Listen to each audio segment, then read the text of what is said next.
speeches and mga... Dito! Okay. Already kasi dito ha. Pag ganito. Hindi naman yung speech. That was just, parang be myself and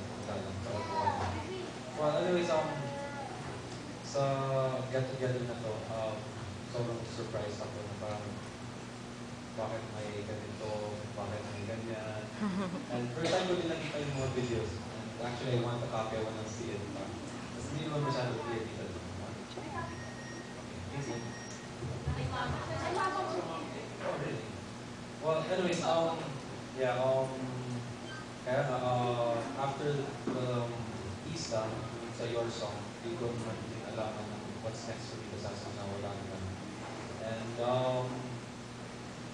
super... Meron yan, pinano pa lang. PJ ka. PJ ka sa project, pinano pa lang.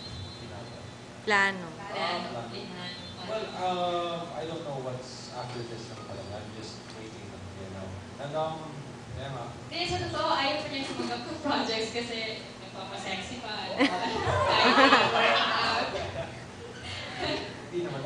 Actually, we're just getting ready for the bench photo shoot sa 3-4 kilometer lang.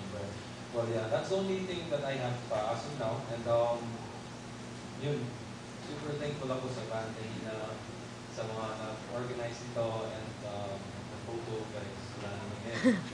Pero open ka for acting.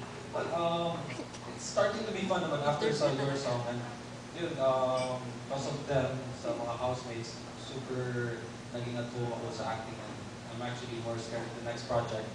Kasi di ko nakilala yung mga ibang artista, tapos sino naman yung bagong director. So, yun. Tagalog ka na. Tagalog na kayo. Oo, kaya wala yung problema. Problema sa na. Well, yeah, yun. Yung Tagalog ko din, I'm working on my Tagalog. And first Tagalog lesson ko next week na. So, Yes. and yeah, sa guys na nagkanta, nag-play ng violins, and to everyone, thank you very much for supporting us. Prince, Karen, Char, everybody, si Mike, Lane, lahat mo pangalan sa lahat. O pangalan. PJ ka, pangalan. Basta PJ ka. Yeah, PJ ka, supporters, locals, globals, thank you. Thank you so much.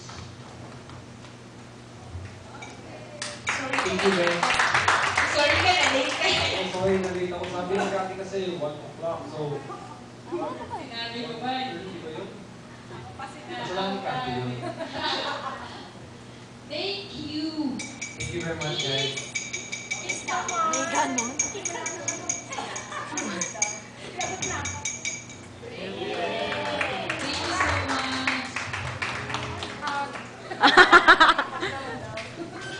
Hug and kiss.